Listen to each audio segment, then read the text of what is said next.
Is-Soċjetà Filarmonika Marija Mater Grazie li hija mwaqfa fil-Belt ta' Ħaż-Żabbar sa mill-1883 għandha storja għalja ħafna fit-tixrid tal-kultura mużikali fil-Belt ta' Ħaż-Żabbar. Matul dan is-żmien is-Soċjetà Filarmonika Marija Mater Grazie kienet pjuniera fit-tixrid tal-mużika. U dan sar permezz ta' għad kbir ta' servizzi mużikali li din is-soċjetà għamlet kull dawn is-snin kollha minn kunċerti mużikali, programmi vokali u strumentali u ovvjament ma jistax jonqos il-famużi marċi mat-toroq Maltina.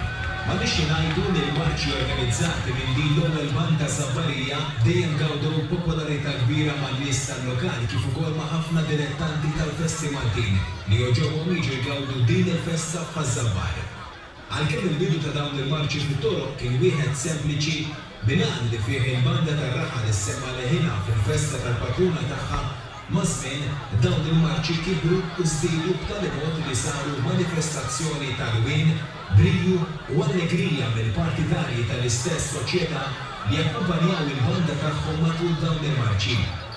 Dan il-brilju mal-marċi jkun għandu storja twila ta' evoluzzjoni li permezz tiegħu din is-soċjetà spikkat mhux ftit bħala pjuniera ewlenija fl-innovazzjoni u fil-manifattura ta' oġġetti kreattivi, oriġinali u spettakolari.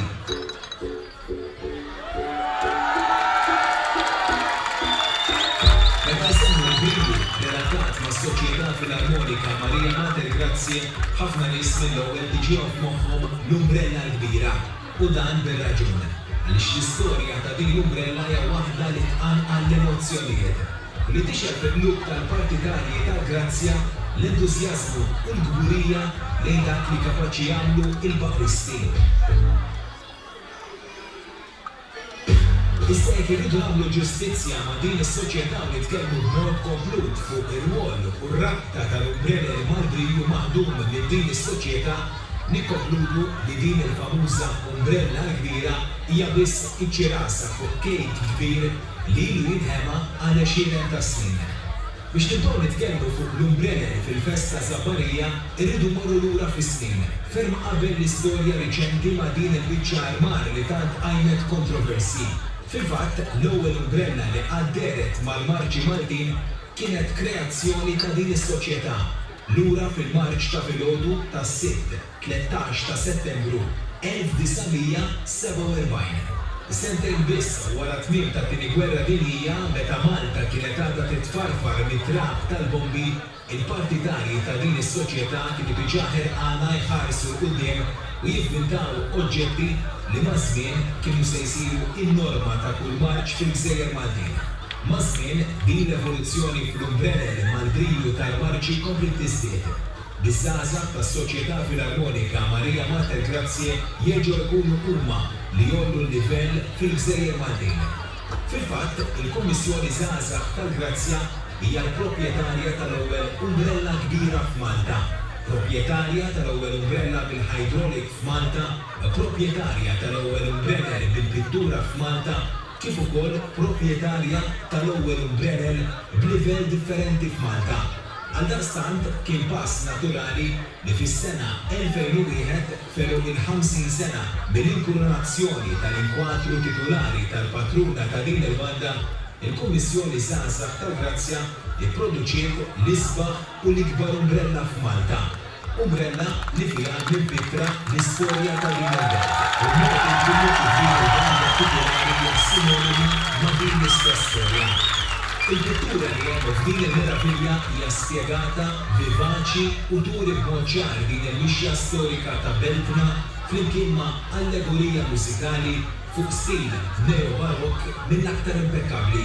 Ma nix ngħidu li din l-opra ewlenija spiċċat is-sors ta' ispirazzjoni ta' diversi każini oħrajn ta' tlilu insibu ammont konsiderevoli ta' umbrella kbar madwar Malta, kollha kemm huma jisellmu lill-lum li weldet lil din l-opra, is-Soċjetà Filarmonika Marija Mater Grazie.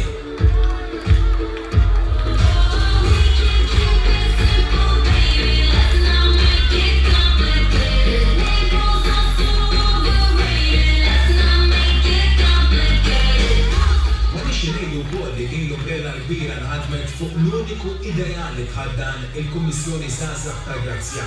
Jew kompletament tagħna jew xejn.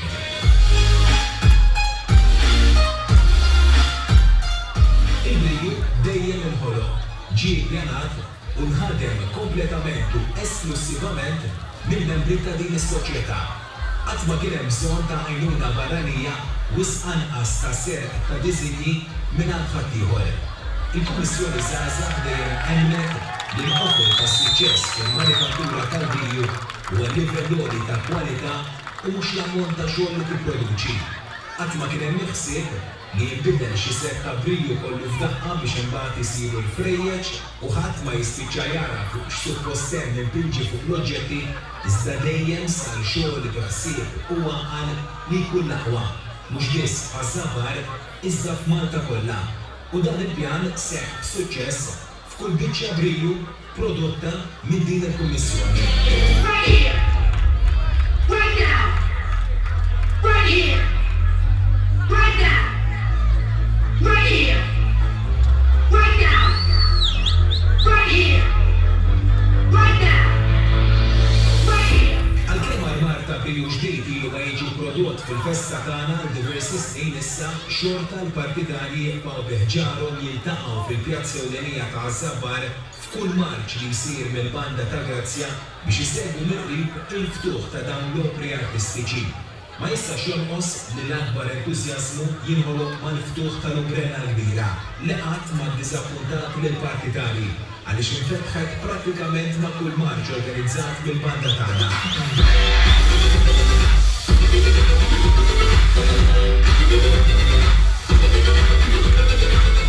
Minħabba dan l-entużjażmu li l-Kummissjoni Żgħażagħ tal-Grazzja fl-2016 feluq il-15-il sena mill-produzzjoni ta' din l-Umbrella kif ukoll feluq l-400 sena mit-twaqqif tal-parroċċja Żabbarija ħasbet biex tinkuruna lil din l-Umbrella bħala l-akbar waħda fil-Gżejjer Maltin.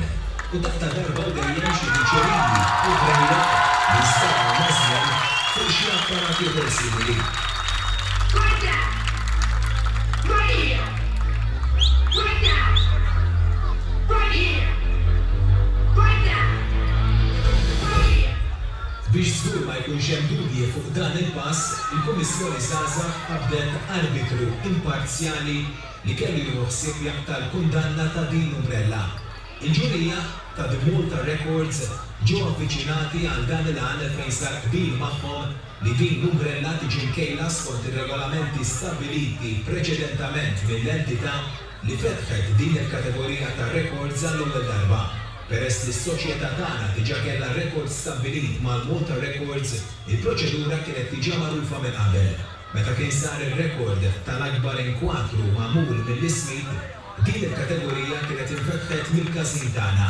Għaldaqstant kienu saru diskussjonijiet kontinwi sakemm ġew stabbiliti ir-regolamenti speċifiċi ta' din il-kategorija. Il-parametri ta' ġudikatura kienu ġew infassla minna stess. U l-ġurija tal-Malta Records kienet qablet ma' kull proposta li kienet saret min-naħa tagħna. Fil-każ ta' dan ir-rekord ġdid mill-każin tagħna relatat mal-Umbrella l-kbira ma seta' jkun l-akbar diskussjoni u tibdil fir-regolamenti dan għaliex il-kategorija kienet diġà stabbilita. Fi kliem aktar sempliċi, konna se ntelqu għall-akbar Umbrella f'Malta fil-korsa li fassal ħadd ieħor. U dan ma kien qiegħed idejja lil ħadd għal fatt li konna konvinti bil-prodott tagħna mill-bidu sa tmiem.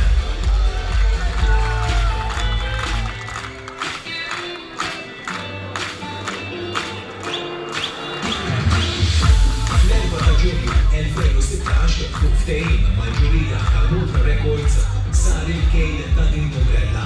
Data magħżula apposta bil-ħsieb biex jibda żmien isejjer biex jilħaq joħroġ ir-riżultat qabel il-festa. U għaldaqstant issir ċelebrazzjoni xierqa fl-anniversarju ta' din l-Umbrella. Għalkemm il-kejl sar kif ippjanat u skont ir-regolamenti stipulati, il-pjan li ċ-ċertifikati nħareġ qabel il-festa kellu jiġi pospost.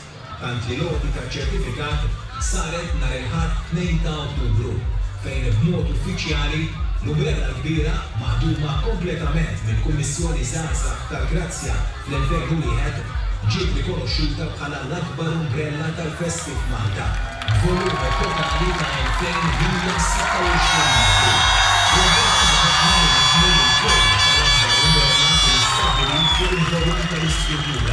skont regolamenti mittuba. Dan ifisser li dan il-wissa u l-asnodi tal-umbrella b'mod individwali ma jgħoddu. Iżda huma l-qisin kollha flimkien li jagħmlu l-kejl tal-volum tal-istruttura u għal xejn kien hawn min qatt jara kif tidher u ma tidhirx fl-għajnejn l-istruttura fil-wissa jew fil-ftuħ tagħha, il-volum tagħha biss li kien marbut bir-regolamenti li fassal ħaddieħor.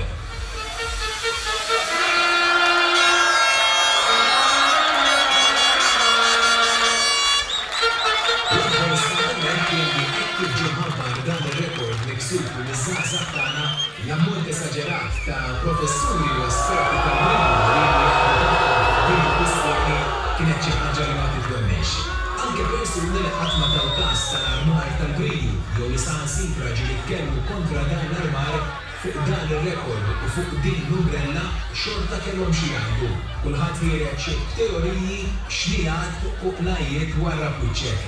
Biki teżis ta' snien u tqattih ta' xahar fuq kull mezz ta' komunikazzjoni possibbli. L-ħasra hija li bil-medja soċjali anke persuni ta' opinjoni insinifikanti isiru pubblikaturi u minn dawn li kellna bil-bżus. Minix ħanoqgħod nidħol fil-mertu ta' eluf ta' kummenti u b'saten veloti li ġew mwadbin lejn dan ir-rekord li l-maġġoranza assoluta tagħhom kienu frott tal-partiġanizmu tikus.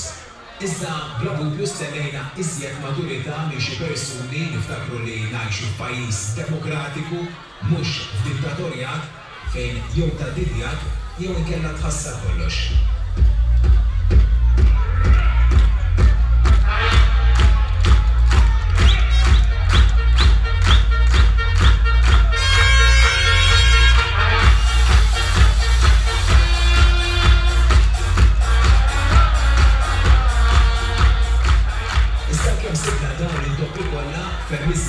Stennejna l-iżjed wara l-festa meta kien sar il-ftehim li għandna neħdu dan ir-rekord bil-kwiet kollox għadda bil-ċinġik u kif mixtieq. Anzi pjuttost laħqet kibret iżjed l-istorja u allura r-reazzjoni tagħna kienet akbar. U kien xieraq li għall-okkażjoni tal-għoti ta' dan il-bierek ċertifikat isiru ċelebrazzjoni ċirqa miż-żgħażagħ tal-każin. U għal darbohra ċelebrazzjonijiet ma ddisappuntawx. Konferenza fil-każin tagħna fejn l-uffiċjali tal-Kummissjoni Żgħażagħ tal-Grazzja u d-diriġenti ta' Nimulta Records ispjegaw u ġustifikaw l-għoti ta' dan ir-rekord lill-każin tagħna dikjarazzjoni bl-avukat iddoq l-iskotti fuq l-awtentiċità ta' din l-umbrella li ma' dikjarazzjoni neħti xi dubji li forsi inżeraw intervent fuq programm ta' televiżjoni fejn ġiet imwieġba bl-aktar mod ċar u dirett il-mistoqsija tal-preżentatur li ma hija l-akbar umbrella tal-festi fil-Gżejjer Maltin mill-ġurija ta' Nimulta Records. U għalkemm dan iċ-ċertifikat fir-realtà huwa biss biċċa karta li hu wara huwa preċiżament il-kienet minn l-2014 signifikattiv ħafna ġewwa Iżrael.